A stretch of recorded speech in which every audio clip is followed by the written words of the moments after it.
So I didn't realize that there are apparently women involved in your human trafficking gang. Yeah, in this organized criminal gang. So what you have to understand is this. They didn't want the case file, the evidence to be that I manipulated people by being nice to them, to make TikTok videos. That's not what they wanted. They put me all over the news. They searched every house I own in the country with armed men. They were looking for victims of something. Yes. They were looking for scorned ex-girlfriends. Any woman to come forward and say that she was hurt by me. They were looking for real evidence. The fact that the case file is so laughable now is just because real evidence doesn't exist. So when you have no real evidence, you go for junk evidence. You try to make your case on human trafficking based on, well, they were nice to these girls on TikTok. And these are girls who would say to me, hey, share my post on Instagram. I'll be like, yeah, no problem.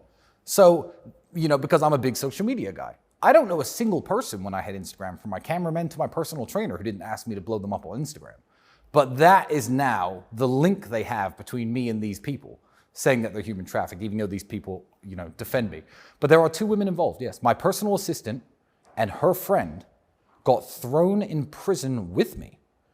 Essentially, their crime was inviting one of the alleged victims to a birthday party that I wasn't even at, that happened in this house. That's how they tied them in. How long were these two women in prison? The same 92 days. The same 92 days. The worst part... Have they been charged? Yeah, along with us. They're part of the organized criminal gang, which is hilarious because Luana, one of the girls, has never, ever, in the whole 6 years I've known her, had a conversation with Andrew once. They don't know each other. Andrew didn't even know her name. And she's apparently a part of this organized criminal gang.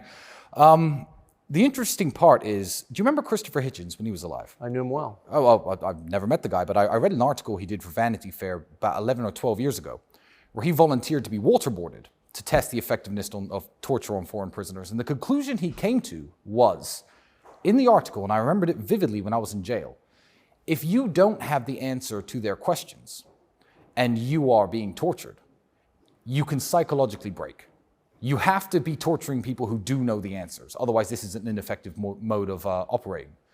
And essentially, the way I look at the way these two women were treated was they were locked in prison because they know us.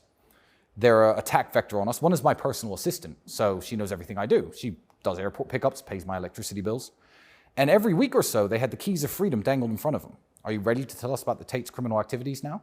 And they said no, and they stayed in prison. The next week, you ready to tell us about the criminal activities that the Tate brothers did? And the problem is, they can't have told the police about criminal activities that I take part in, because those criminal activities don't exist. So I see it as a method of psychological torture. I'm not mad I was sent to jail. Any notions of being angry at injustice and stuff that I truly have in my soul is for those two girls who went to jail with me, because they didn't deserve it. I mean, I've probably done something in my life that made me deserve something. These are two wonderful people, and they were sent to prison with me. One for having the crime of being my personal assistant, and one for the crime of knowing me and showing up at parties where these alleged victims who say they weren't victims were at. And they're charged in this organized criminal gang. But to be clear, none of the charges pertain to sex, no, rape, no, selling anyone, no, slavery, moving people across international borders to pimp them out. No, but that's certainly what they would have wanted. It's not the fact that, as I said, the evidence is junk because they now have to put a case together. But I'm confused as to how what you're being accused of constitutes human trafficking. Well, it's a very loose law.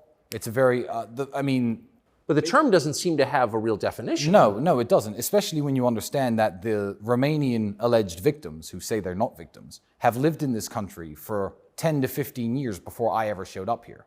So I'm not sure how the trafficking took place. But in a very loose way, they had to prove I was doing something with women by coercing them for my financial benefit, which is how we ended up with the TikTok story. Because the real evidence they wanted, maybe the prosecutors, maybe the people who attacked me genuinely thought I was a pimp. Maybe they did when they started this. And they assumed that the perp walk and putting me in handcuffs and walking me in front of the cameras would have women coming forward saying they were harmed. Maybe they were looking for real evidence. I don't believe if they knew that they were going to end up with this TikTok story, they would have initiated this attack in the first place. I really don't think. Why do you think they did? What do you think this is actually about? I think this is about Andrew. And the way to attack somebody is through his loved ones.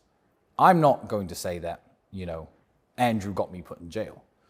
But what a way to get to Andrew than to throw his little brother in jail and say, he's part of your gang, he's a human trafficker too.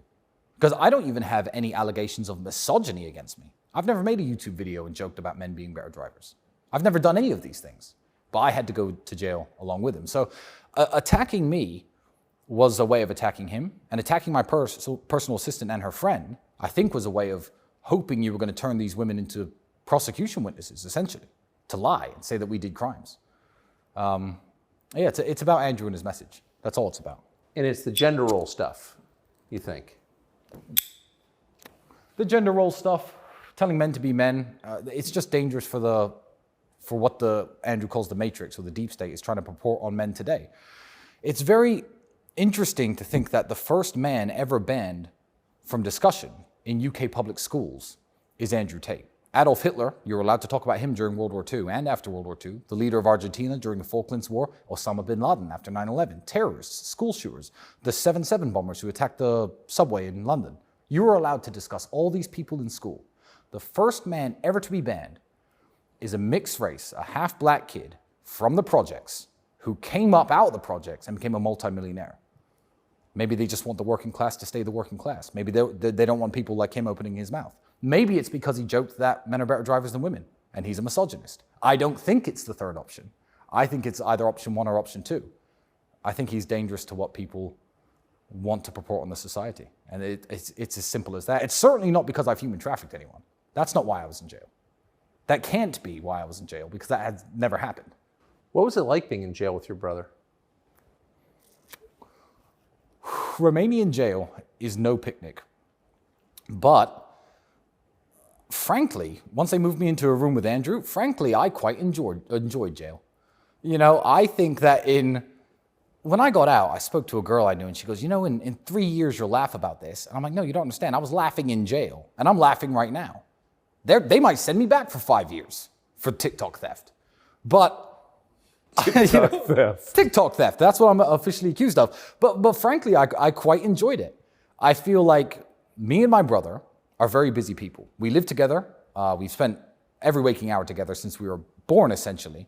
But we have our own lives to live. You know, I've got my daughter, I've got business to run, he's got business to run. We're both at our laptops a lot, we're on our phones a lot, we're on our devices a lot. I said to Andrew after the first month, I said, you know, we may have had more meaningful conversations this month than we would have potentially had this year if we hadn't been sent to jail. So I feel like our relationship is stronger than before. And there's no universe where I can't make Andrew laugh. And you have all the time in the world to play your stupid jokes. So every time someone didn't want to smoke a cigarette, you insult him, you call him names, that's what guys do. Andrew would go out to visit the doctor or the lawyer, etc. I don't know if he's going to be back in 10 minutes or in an hour. And I'd open a pack of cigarettes and stand by the door like this. So the first thing he does when he opens the door is me forcing him to smoke a cigarette. I had all the time in the world to play jokes on him. So I still don't see it as such a negative thing. And people will call me crazy. But it was me and my brother drinking coffee, smoking cigarettes, talking.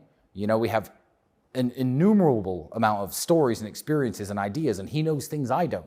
I know things he doesn't. I'm a Christian, he's a Muslim. We have ideas that conflict, and we debate because we're smart. And I really think it brought us closer together. What was it like to be off your phone for 9 months or 90 days? 92 days. It was, you get used to it very quickly, but you have nothing to do with your hands. That's the problem. My cigarette's gone out. That's why I started smoking. But everything became entertainment. I don't like junk food. I don't like sugar. Andrew would get a chocolate bar from somewhere. You want half? Yeah, fine. Because that was fun.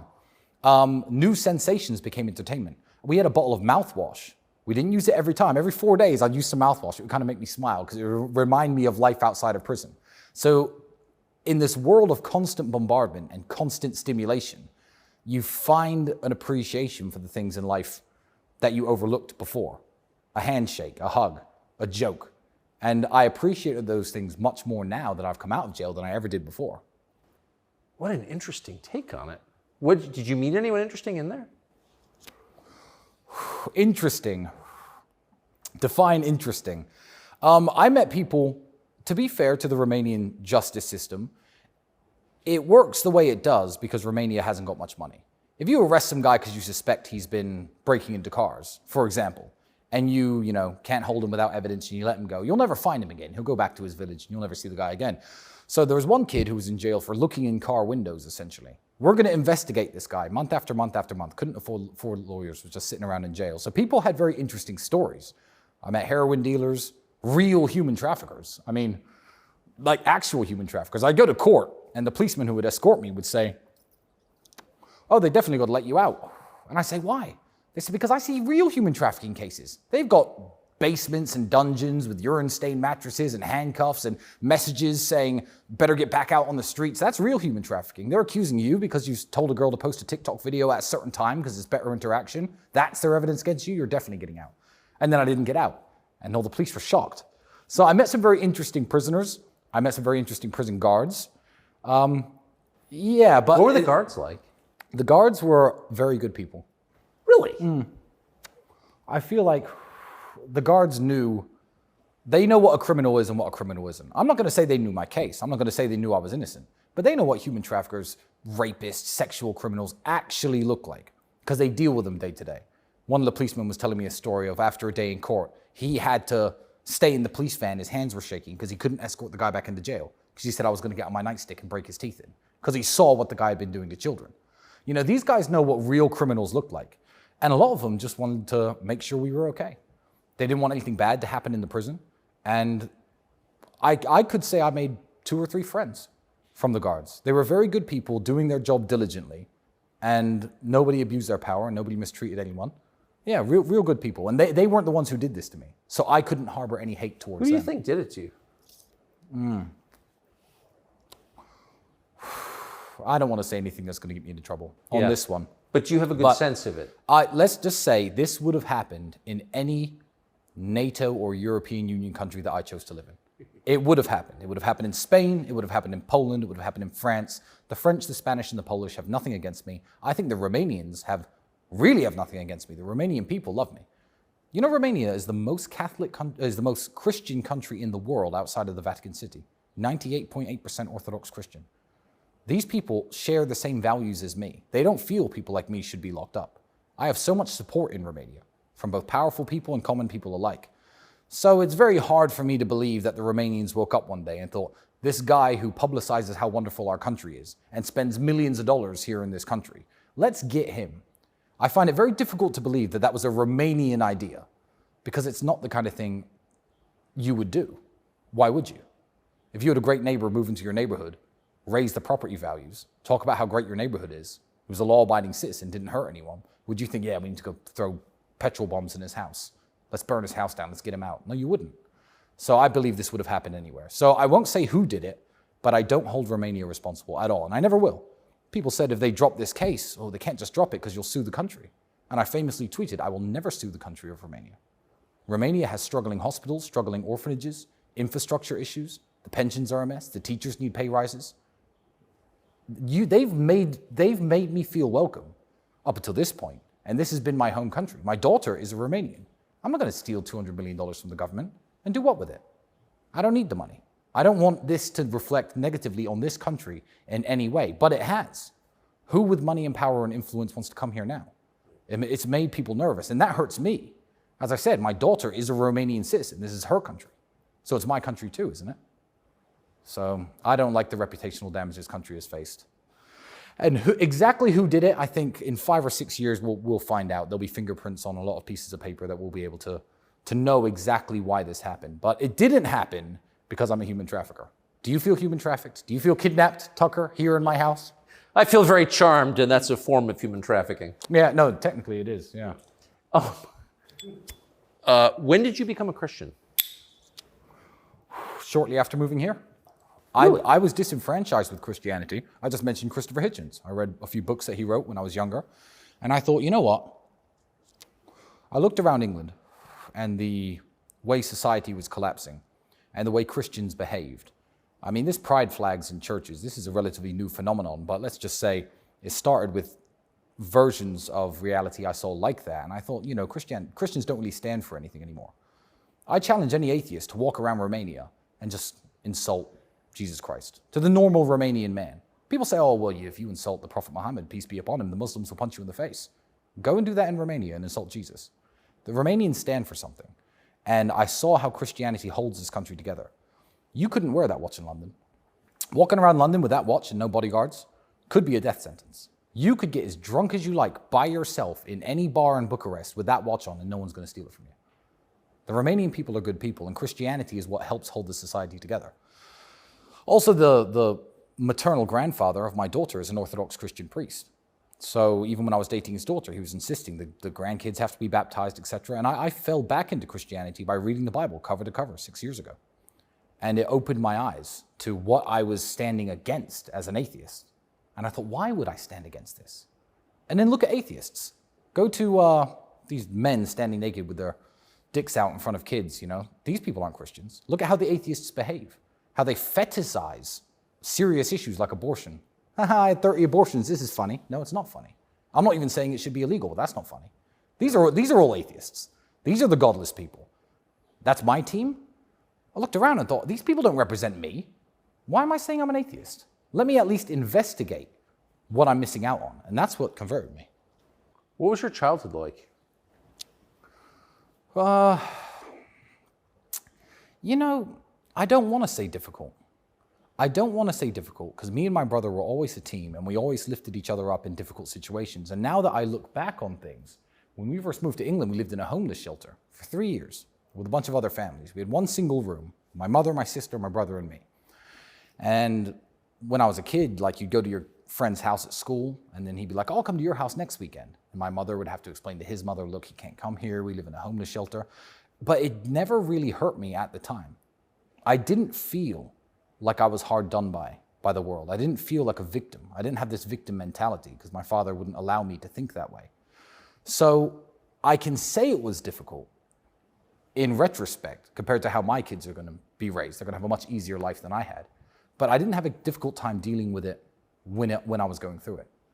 So I'd say my childhood was excellent because I had a mother who made sure we had 3 meals a day, a mother who had my clothes washed and ironed and repaired. If a button fell off, she could fix it. She took care of us. She read books to us. I read a lot of books myself. We're not university educated. We left education at 16 years old, high school. So we're self-educated people. And yeah, I liked my childhood. I think it was very fun. Why'd you leave the UK? Money. My father got essentially screwed over by the VA, a story that I won't tell here. But although he played chess and he was a very smart man, he had no money, none. And there was a point when my mother and him, I believe, were going through the divorce, and she made the point of, look, if something happens to the kids, we can't afford to take them to the hospital. And they made the decision together saying, well, look, the kids are British citizens, you're a British citizen, go over and live in England. We'll see if we can fix the marriage at some point in the future. It never happened. But it was a financial issue that made us move. And probably one of the best things that ever happened to me. Did you think about staying there when you became an adult? Did I think about going back to the United States? No, back to the UK. Back to the UK? No. Well, I've always felt British. I moved to England when I was 8. So I was very young, it's why my British accent is stronger than Andrew's, because he was a year and a half older than me by the time we moved there. But I really liked England, and I'm super proud of England and proud to be British, which upsets me because obviously England's falling apart. But I consider myself English, so I like that country. I can't move back now. When the government is saying you can't talk about this guy's brother in school, I'm going to move back there. I'm public enemy number 1, and bad things will happen, worse than they happened here, I suspect. So sadly, I can't go back to England, but I do love England. I said if I could swear loyalty to any British leader ever, it would have been the Queen of England. King Charles, not so much. But everyone's like, oh, who do you vote for? Labour or Conservative, Liberal, Democrat? I was like, no, Queen Elizabeth II. That's the politician I'm proud of. I don't want to hear about the others because they're not interesting. And they just want to see the country fall apart. Do you think the monarchy will continue? If Charles dies soon, and I hope he doesn't, I believe that people will rally behind William in a way they have not rallied behind Charles. I believe that William is a much more popular figure. I believe that William has less skeletons in his closet, let's say. I believe that he could revive the English love for the monarchy, which died with Queen Elizabeth II. It depends how long Charles is the placeholder. But unfortunately, everything great about England is being destroyed. And the royal family is one of those institutions that I believe to be a great institution, one of the great things about England. So there are people actively seeking to destroy it. If I had my way, the monarchy wouldn't go anywhere. But why are people seeking to destroy it, do you think? And more broadly, the West? Well, they don't want anybody to have anything to be proud of. It's the reason buildings are ugly. It's the reason they'll take down your national flags. It's the reason they allow mass amounts of unchecked immigration of people from different cultures, some of them good, some of them bad, to flood into your borders. They just don't want anybody to have anything to rally behind, whether it be a flag or a monarch. So then they can just divide people and tell people how to think, what to do, how to behave. You know, if I say, no, Queen Elizabeth has these certain values and I'm British, so I'm going to have the same values as her. I'll give you an example. I like to speak the Queen's English. Now it's the King's English, but that's what it's called. English people can't even speak their own language anymore. You ever been to London? Heard their accents? Yes. I know Americans who are illiterate, but it is the English language, so I'll bully the English. There are British people who speak one language and can't even speak it right. No. Speaking the Queen's English was the standard we used to set for people to communicate with one another. That's gone. So it's sad that these people want to destroy the foundations of almost every society. And what better way in England to destroy the foundation of British society and British patriotism than destroying the crown? Where did your views come from? I mean, both you and your brother seem to have a very coherent worldview. Yeah. That even if I didn't agree with it, of course I do, but if I didn't, I would still think, boy, these guys have thought it through. You left school at 16. 16. You both became professional fighters. Yes. So how did this develop? We had very little else to do than to. This is no joke. Like, people joke. They say, "How do you feel being under home arrest?" I joke and I say, "I was under home arrest for 7 years. I was broke. My car had no gas, and I had nowhere to go. I was in a smaller apartment than this. I was in self-imposed home arrest from having no money." Me and Andrew have never had much to do, but we've always loved discussing ideas, and we're always with the other person who at least is matched intellectually. And we've agreed on things and disagreed on things. Even now, like I said, he's a Muslim, I'm a Christian. I came out of jail. I've read 4 books on Islam since getting out of jail. Why? Not necessarily to counter-argue with him, but just to learn more about issues that are important to him. We read books on history, and I think if you have a very good understanding of history, you can understand the problems in the modern world. Yes. And that's a massive problem. I get mad at Romanians for it. Romanians don't know their own history. And I'll literally get mad at Romanians for not knowing their history. Like medieval history or like Ceausescu history, recent history? Even if you take World War II history. Yes. For example, every single Romanian city and Romanian village has a little war memorial in the middle, listing all the names of the people who died. I say to Romanians, where did these men fight? Where did they die? Nobody knows that when Paulus's army approached Stalingrad, I was about to say they died in Stalingrad. Exactly, his entire rear guard was Romanians and Italians. That's exactly right. And Zhukov's counterattack, out of 259,000 Romanian soldiers, 139,000 died in that counterattack. And then the rest got dragged into Stalin's Russia and never came back. And when Romanians don't know that, I get offended. I'm like, how can you not know that? How can you be proud of being a Romanian and drive past that monument every single day and not know where those men fought and died? So even out of respect for the country I live in, I'll learn its history. So I just, when you know history, you can look at the modern world and see what's wrong with it, what's right with it, what's going wrong, what could go wrong. And I feel like an understanding of history is the basis of mine and Andrew's knowledge, if you can even call it knowledge. Because I don't consider myself a professional in anything, besides maybe kickboxing. And that's it. Do you miss it? No, I'm lucky. I had a car crash at 28, ruined my shoulder, so my retirement was final. I had to retire. I had one MMA fight after that, and I lost because my shoulder dislocated when I was wrestling with the guy, and I tapped out. Obviously, the haters love to watch that fight and be like, oh, look, he tapped out for no reason. I was trying to push the guy off. My shoulder slipped out of place. So I don't miss it, and I'm very lucky that I'm in the position where, like with prison, I see good in every situation. I can't go back to it now. So it's fine. I did it. I'm very proud of myself. I'm the 2-time European champion. 28, car crash. I've washed my hands of it. I still stay in good physical condition. I still train very hard. I still take my health very seriously. But going back to fighting isn't an option I have. When you look at some fighters, we were talking about them earlier. I'm not going to name and shame anyone because I respect every boxer who's ever got in the ring. But some guys, they're old. They're still getting in the boxing ring. They're still fighting people they shouldn't. They don't know what else to do. I had to move on. So by definition, I can't miss it because going back isn't an option. So I got very lucky. Andrew misses it a lot more because he could always get back into perfect shape and go fighting again. So he misses it a lot more, and it's haunted him up until about 2 or 3 years ago. He was like, oh, did I do the right thing retiring? Should I have gone back?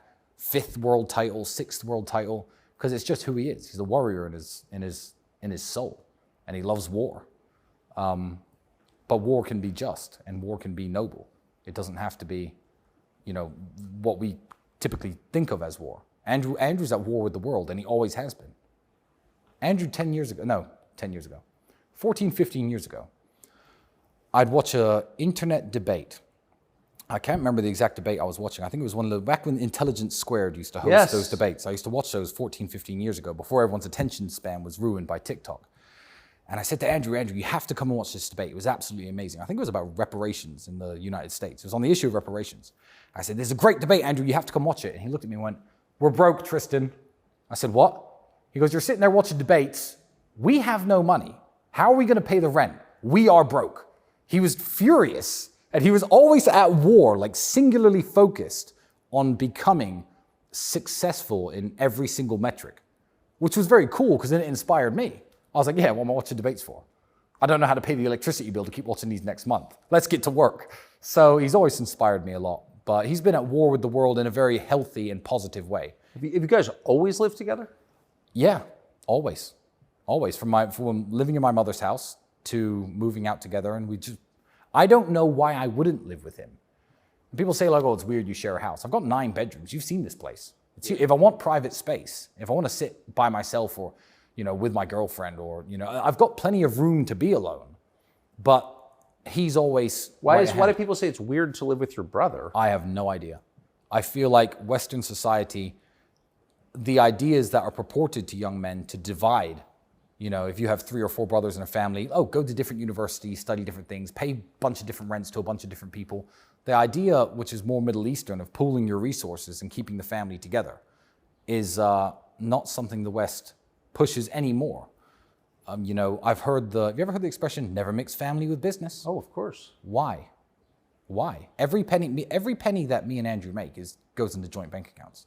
We've shared all of our resources forever, since we had no money to now we have a lot of money. Why shouldn't you mix family with business? Who else are you going to trust? Oh, I agree. The man I grew up with and knew my entire life, or some guy who I met last year? Why do they say that? For the same reasons they do everything. That destroys the nuclear family, the modern society, the idea of men being close friends and being, respectful to one another and working together as a team. They want you all divided. Because when you're fighting an individual war against your life, the struggle, your bank balance, maybe your wife, your kids who don't respect you, when you're fighting that individual war, you're never going to unite and fight any kind of war that you need to fight together. Even in Romania, look, 1989, there was a massive revolution here. Yeah. Say what you want about communism and Ceausescu, and I hate communism, and I don't want communism to come anywhere. Neither do the Romanians. But Romania is a traditional society, a Christian society. Nuclear family is very, very important to them. Family values are very important to them. How many drug addicts have you seen on the streets? None. Zero. Why? Because if a Romanian becomes a drug addict, his parents, his grandparents, someone will take him in, get him off the drugs. That's the backbone of society. We have zero funding here. That's why I'd never sue this country. Zero for anti-drug programs, mental health programs. How many crazy people are harassing you when you walk around? None. There we go. The family's very, very important. And I love Romania. So yeah, and they throw revolutions when they don't like something. They overthrew the president 6 years ago. They'll get together and say, no, we've had enough. Well, they shot Ceausescu and his wife. They shot him and his wife. Indeed, they did. Executed him. But I'm not a fan of communism, and neither are the Romanians. But Ceausescu wasn't, if you know about his life, he wasn't necessarily an evil man, but he was a completely uneducated man. It's easy in 2023 to say communism doesn't work. I know it doesn't work. You know it doesn't work. It's 1945, Romania. Communism's a new idea. Everyone's broke. Maybe we should try this. Some of the people who got into it and bought into it didn't necessarily do it with the worst of intentions. Right. Anyone pushing communism today is either thinks they're working under good intentions because they don't understand history at all. Like I said, lack of understanding of history. Or they're evil. They're truly evil because we know it doesn't work and we know how it ends up. Why do you think, and it seems to target the family first. The separation of the nuclear family gives the state the ability to raise your kids. and my brother's probably touched on this, the moment there's no father at home, the moment the mother's busy working, not at home cooking meals and raising the kids and reading books to them like my mother was, then who's raising your kids? The school, the internet, the television, whatever ideas we put on those are the ideas the kids are going to grow up with. We don't want dad out working and mom at home with the kids 24/7. No. The mother of my kids, call me sexist if you want, never has to work again. She can have passions. She can have interests. She wants to learn the violin, the piano, dance, ballet. She's a former gymnast, one of them. Go and do this. Good. You do what you enjoy. Don't worry about the money. I'll make the money. Pursue your passions because I want you at home with the kid. That's what I want. And people call me a misogynist and they call me sexist for it. Why? I've chosen her. She's obviously a good woman. I want her raising my daughter. I don't want her in a daycare with God knows who. Luckily in Romania, I'm relatively safe from that, but I mean, I've seen some questionable people working in your daycares in the United States, and it makes me very worried. Yeah, nobody cares anymore. What do the women in your lives think of your relationship with your brother? They think it's beautiful. The only type of woman, they come around to it very quickly. I feel like even if they're like, oh, you're 35 almost, and your brother's 36, and you live together, they'll find it weird until they see our relationship and see how we interact with each other and see how we live and see how we work together. They'll find it weird up until that point. I've only ever had Western women call it weird. I've only had, because Eastern Europeans have a different kind of mindset. They get why two men would work together and team up. In England, I've had English women say it's weird. We've had women try to get in between our relationship throughout our life. I don't know why they even tried. It's stupid. But it hasn't worked. But I also feel like, I mean, throwing me in jail, the authorities here, or whoever was attacking me, certainly underestimated our relationship. They thought Andrew was going to, I don't know, say something he shouldn't to get me out of jail. They thought I might roll on him to get myself out of jail. I don't know why they thought throwing us all in jail and saying we were a gang was a good idea. But you try to find weak links in a group. And also the fact that my personal assistant, God bless her, didn't lie about us to get herself out of jail. Mine and my brother's relationship, and I want to make this very clear, inspires the other people around us to loyalty. I have such high standards of what loyalty means because I have Andrew, that I expect absolutely nothing less from my friends. I mean, you've seen this house. There are men sitting around this house. They've flown across the world, 24 hours, some of them, to come sit on house arrest with me, as opposed to enjoying their lives and running their businesses or seeing their kids. They're here with me. The loyalty we have for each other translates into every other aspect of our lives. I feel like we get more loyalty from women, we get more loyalty from friends. We have a standard to measure loyalty against, and it's a standard that's 100%. So that's a beautiful thing about our lives as well. So that it works, it helps everything. How much of the media coverage of yourself and your brother do you read? Quite a lot, but I know what the articles are going to say based on who says them. You know, and I've heard fans of mine raise some questions, raise some quite legitimate questions about the webcam studio I used to own. Was that human trafficking? We can cover this in a minute. But I tried to read as much of it as I can, especially when I got out of jail, because I wanted to see where the land lays. But it's the comments section that overwhelmingly tell me the consensus of people. The most violent hit pieces can be made against me. The worst interviews, trashing my name, saying I'm a danger to society. I shouldn't be around anyone. I should be locked up forever. It's the comment section on those that tells me the true measure of who supports me and who doesn't. Because the people who hate me are just loud. They're very loud, but I don't think they're very big in number. Because the comment section trashes them, even on their own matrix media, mainstream media articles. The BBC will post an article. BBC people who subscribe to that page and like the BBC watch that video. The comment section trash them. Trash them. So that's what makes me happy. It's the comment section. So keep up the comments, guys. Why is BBC so single-minded in its attacks on you? Well, don't look at BBC. I mean, you know this. You can't look at BBC as a media organization. What funds the BBC? The TV licensing fee, the UK taxpayer. It is the government's propaganda branch. When there are big riots in London, the BBC doesn't cover them until 3 days later. They don't want to inspire people to go down to London and protest. It's not a news organization any more than it is a government-funded agency for telling the British people what to believe and what to think. So the fact that the British politicians don't like Andrew means the BBC, by nature, by instruction, have to hate him. A journalist who likes Andrew would not be allowed to come here if he worked for the BBC and ask fair questions. Questions like, you haven't been convicted of anything, why did you spend so much time in jail? That would be a very normal question to ask him. They're not allowed to. They are the government's propaganda arm in the way that the North Korean television station is the arm of the North Korean propaganda arm. It's funded by the government, it's run by the government, it purports the government's ideas, no matter what they are, and Andrew Tate is a danger to society for some reason. So that's why the BBC hates him, because the government hates him.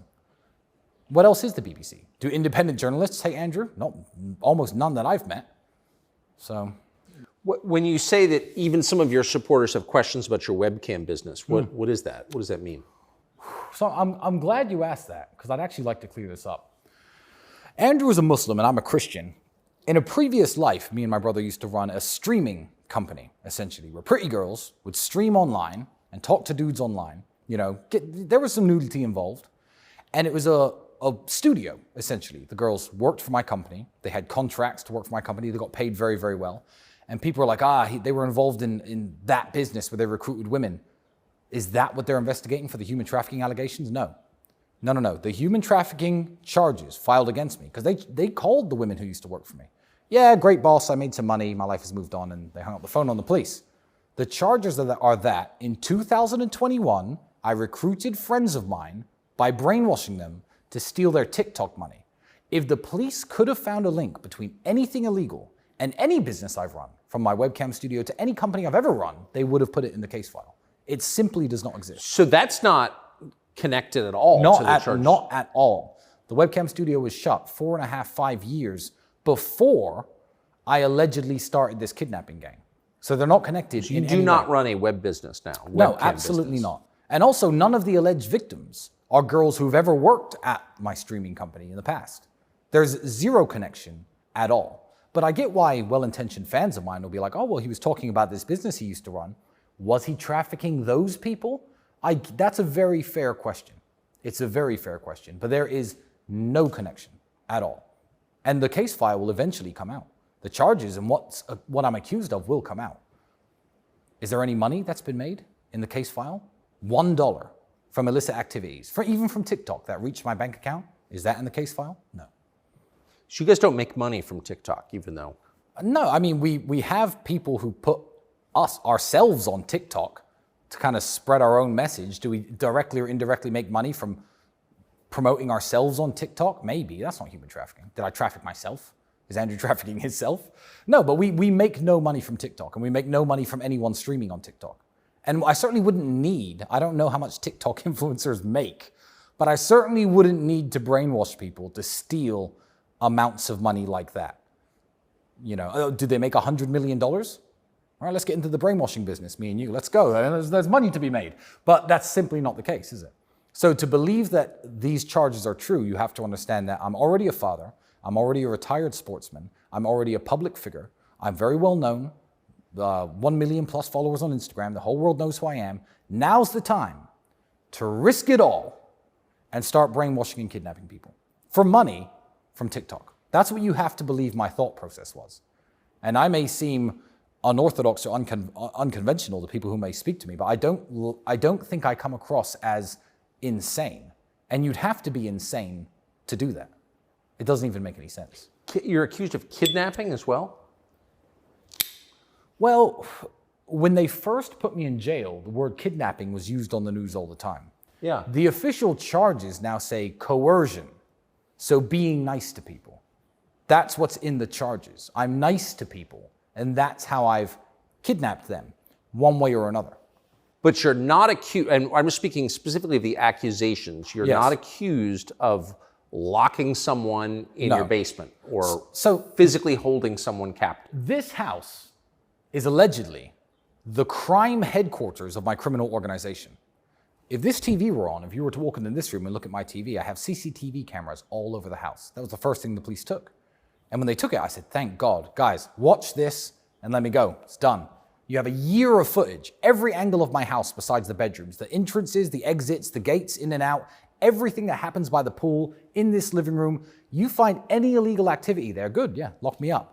But the fact that nothing that they could put in the case file contains 0 of my CCTV images. 0, not 1. So they took that, watched the whole year of my life and said, this isn't relevant, and threw it out. But the fact that that's absent of any crime, if I had a friend who sniffed cocaine on this table, that would be in the case file. If a girl tried to leave once during a heated argument and I'd closed the door and done this on camera, that would be in the case file. And you're sure there's no footage from within inside your house? The police have it all. I have it all backed up. I might just release it to the whole world, but then people will know too much of my business. But I could release the footage. It'll be the world's most boring TV show. It's people sitting around here, talking, smoking cigars, having fun, watching TV, watching movies. They saw all of this. That CCTV evidence, whether they send me to jail or not, exonerates me. Imagine you're a criminal running a drug smuggling ring, for example. The last thing you do, one, is put cameras that record every move you make everywhere to record your criminal activity. But two, if you were guilty of drug smuggling, or whatever they accuse you of, or innocent of drug smuggling, that camera footage would either condemn you or exonerate you. And that's not included in my case file. A whole year of CCTV from every single angle. I'll show you the cameras afterwards. Amazing. You'll laugh. You'll laugh. It's funny. So you said you would never sue the government of Romania. Never, ever. But they need the money more than me. But it's news organizations that have called you a human trafficker, implied that you're a pimp or a white slaver or whatever. You had sold human beings. Yeah, there are a lot of people who have to be dealt with in a legal way. I don't want anyone to misinterpret that as a threat. But essentially the answer is this. I was asked by a friend, do you think you'll get justice? And I said, what, you think if they drop this now and just say you're free to go, that's justice? After what my family have suffered, after my daughter suffered, after me being locked up in a prison, after me being deprived liberty in my house, the damage it's done to my business, my international reputation, my mother, these two women, you think if they drop it now, that's justice? No. God is the ultimate arbiter of justice, and he will make sure that I do get justice, and I will have justice. But this case file disappearing is just the beginning. How is that just? 1 year and a half I've been labeled a human trafficker. They've been calling me a human trafficker for 1.5 years. When you have a daughter who's 2.5 and she's banging on the door, screaming to go outside and play with the other kids, but you know you can't let her go outside because if she does, the other kids take their parents in. The other parents take their kids in. She has no friends. I bought her a dog. She's crying her eyes out. She used to be able to play with the kids in the neighborhood. Now she can't. What about her? Is it justice to drop this file now? No, people will have to pay. Legally. Don't cut this up and say I'm making threats to anyone. People will have to pay. And they will have to suffer the consequences of the legal system. And I also believe that you can't do such an evil thing to people without suffering some type of retribution from the Almighty. So good luck to them. And I hope they can sleep at night because I wouldn't be able to. So Elon Musk, Mark Zuckerberg, some talk that they may square off in the ring, a ring you're familiar with. Yeah. Will it happen? If it does, who wins? Here's what would happen. Here's what could happen. Elon would have to take his foot off the gas pedal when it comes to work. I know he's a workaholic. He's insane, truly inspiring, that man. And I don't think he does anything by halves. If he tried to run all his various companies, do an hour or two of training a day, didn't take it seriously, Zuckerberg has a head start in terms of technical skill. Elon is bigger. He's stronger. He's physically more imposing. If he took 6 months to train 5 hours a day, Elon beat Zuckerberg. Is that what it takes? That's what it would take for a man with no combat experience to get to a level to beat Zuckerberg, yeah. Zuckerberg's been doing jiu-jitsu now for a couple of years, I think. But 5 hours a day for 6 months. That's what I would prescribe to guarantee his victory. And you have to understand, for me, Meta banned me.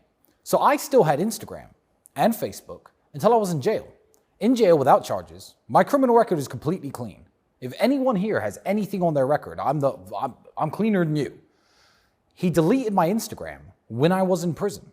I posted photos of me in suits, photos of me with cars, with inspirational quotes. That was my Instagram. I was deleted while I was in prison. I came out, nobody can get my Instagram back ever. It's gone. So obviously I want Elon to win, because Elon has my back. I mean, whether he's endorsed me or not, I don't talk to him. I've never met the guy, but I have a Twitter account. So for me, it's good versus evil. Wait, on what grounds did Meta erase your account? No grounds. No one could find out. No one could find out. Representatives who work within Instagram say this is not a ban that's reversible. This is not a ban anybody can do anything about. This is an Alex Jones level, this guy's not allowed on the platform. I don't even know what I've said. Like, I literally don't know what I could have possibly said. But, I mean, in their defense, if I ran Instagram, I wouldn't want human traffickers on Instagram. But wouldn't an interesting question be, is this guy actually a human trafficker? Before banning me. I mean, wouldn't that have been the natural line of inquiry? How many American citizens have died from fentanyl they purchased over Instagram? I know. To this day, that is happening. I know. Drug dealers all over Instagram. People are peddling all sorts of hate, all sorts of degeneracy over Instagram. I literally posted car pictures, usually with a line from a book that I like. Just a cool quote. Me in a suit, me with a car, me with my dog. That was my Instagram. That was it. That was all I ever did. I didn't do anything weird on Instagram. I don't know why they banned me. So I would be Team Elon versus Team Zuck. I'd be cheering for Elon. But you think it would take a good 6 months to get up to that level? To 6 months, Elon could guaranteed win. Anything can happen in the fight game. I've lost fights I shouldn't have won. I've lost fights I should have won. Anything can happen in the fight game. But I think that Elon is bigger, is stronger. Weight classes exist for a reason. I mean, size is real. And I think Elon could beat him, guaranteed, if he trained for 6 months. And I see the best fighters in the world offering to train Elon. My brother offered on Twitter. Jake Shields, a few other people have said, look, Elon, I will train you. If he took that seriously and took the help he needed, I think 6 months of training, You wouldn't want to lose to Mark Zuckerberg. No, you wouldn't. But I've lost to Mark Zuckerberg. Look, I have no Instagram. I don't use WhatsApp. I'm banned from all of it. So has Mark Zuckerberg beaten me? Yeah. So I'd be cheering Elon on.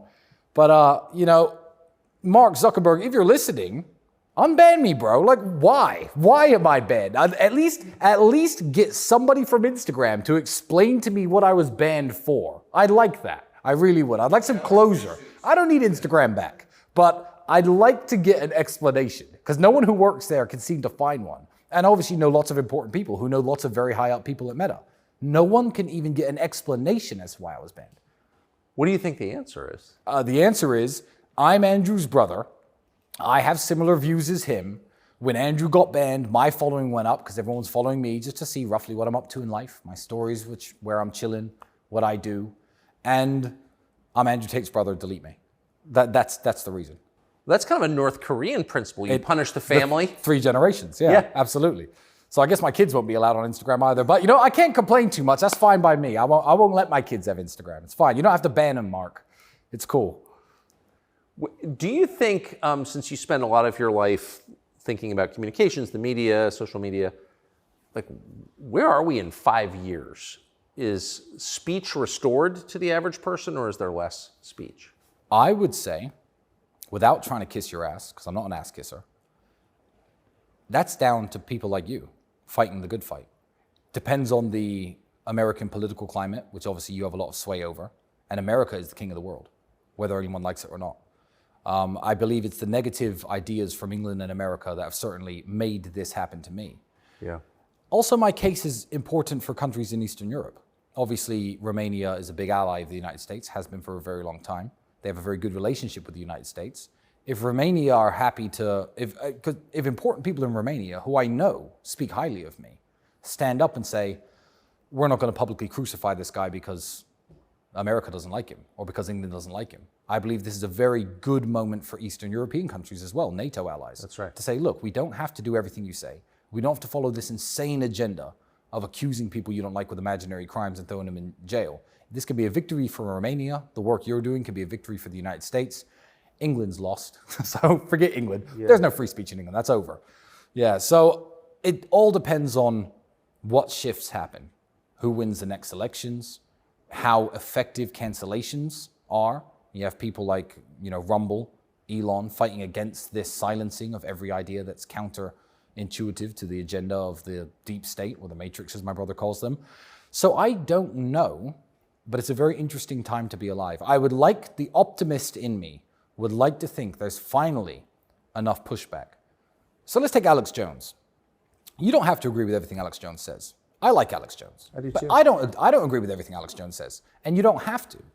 But Bill Maher famously, and credit to him, said when Alex Jones got banned, he said, we shouldn't be banning people. He said, I hate Alex Jones, but Alex Jones should be allowed to talk. Everyone should be allowed to talk in the town square. I feel like when they got Alex Jones, there was no safety net. He is a warrior, and he continued fighting, and now he's back in the mainstream. Good for him. But he was renegated to his own site with his own servers, streaming every day to small audiences after they axed him off YouTube. Cancellation. No one defended him. No one. I was on vacation that day. I was fishing out of the country, and the company that I worked for, which is supposedly in favor of free speech, said not one word in his defense. And it's like, first they came for Alex Jones. I didn't care because I wasn't Alex Jones. Yeah, it's the old adage. So now there is I don't even want to call it counterculture, but if you cancel people, look, they canceled Andrew. How successful was that? He's sitting here with you today. Yeah. He's bigger than ever. His voice is louder than ever. Now, thanks to people like Alex Jones, who took the initial brunt of the weapon, the cancellation weapon, now there are lots of different platforms, lots of different apps, lots of different applications. I mean, Elon's taken over Twitter, which was a mainstream app, which censored people very heavily. The pushback has started. So the optimist in me would like to look at the trend line and say things are getting better as compared to when they canceled Alex 6-7 years ago. Yeah, it does feel that way. Yeah, it does feel that way. So I'm going to be hopeful for the future. But also, I don't know what these people are capable of. I don't know what they're capable of. Look what's happened in my life. This is unthinkable. 2 years ago, if you were to say, hey, Tristan, you'd be in jail for human trafficking, I'd be like, what? Human trafficking? Prison? How long have you been locked up in prison and in your home? I have not been free since December 29th of 2022. I have not had a single day of freedom. I've either been locked in jail or locked up here. I've only ever left this house or left jail to attend court. That's it. And that's a very long time. Think of everything you've done since just before New Year's. Think of all the places you've been, all the people you've spoken to. Since last year? Yeah. I've been locked in a jail cell with criminals or locked in my house. So when you finally do regain your freedom, yeah, what are you going to do? You know, I'm just going to continue to do what I was doing before. No, but I don't. What's the physical, like, if I said you can leave your house right now, where's the first place you'd go? You know, I think work comes first. I have documents and papers I need to sign in the Middle East for various reasons. I'm not going to broadcast them here because it's another avenue of attack. I have paperwork I need filling out. I just need to be able to live my life. I mean, for a man like me, and I've explained this in court to the Romanian judges, 2 of them which let me go, wonderful women. They let me out of prison and they put me on house arrest. I said, this isn't just some preventative detention measure, because I'm not some drug dealer who's now not dealing drugs because I'm now in jail. I'm an international businessman. You want to know how much money I make and why? Let me come here tomorrow with paperwork and show you. I'll call my accountant. This is why I'm rich. There's no human trafficking. But when you take a man who is an international businessman, who has to travel, who has to meet people, who has to talk to earn his living, and you lock him in the way that I've been locked up, I don't even want to guess how much money this has lost me. I don't even want to get upwards of $50 million, for sure. Cost me and lost me. But I need to just get my life back in order and also enjoy it. I will appreciate things much more after being in jail. So I'm going to continue living the same life as before. Where would I go? I don't know. The Middle East? Maybe England. I need to visit my tailor. I've got a bunch of suits being made, but now I'm scared of England because I know England's my enemy. So what, am I going to go there and get arrested for, I don't know, hate speech? I don't know what they're going to arrest me for. But when people say, oh, they can't just arrest you and throw you in jail for no reason, yes, they can. And I know they can now. They'll just make up reasons. And they'll get the BBC to talk about them. So you're a Christian, you're an American, you're a British passport holder also, but you spend a lot of time in the Middle East. It does seem like there's a movement, the center of gravity is moving toward the Gulf. Well, they understand on a base level the issues that truly affect society's downfall. Go and try and buy drugs in the Middle East. I dare you. I dare anybody. They know that when you let morality slip, society falls apart. I can drive my $5 million car around the Middle East with a $2 million watch on.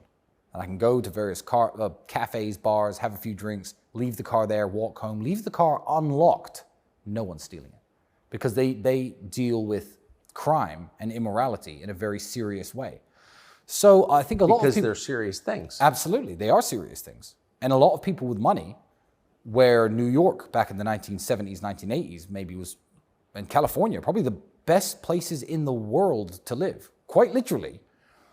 Now you've got a billionaire living in New York or a multimillionaire living in New York. He's older, he's retired, but what, he can't walk the streets at all? He has to stay in his apartment. He needs bodyguards to go to the store, the supermarket. He's like, why not Dubai? What does Dubai have? What does New York have that Dubai doesn't? Dubai has everything. It's a wonderful place. The United Arab Emirates is a wonderful place. And Saudi Arabia has opened up recently.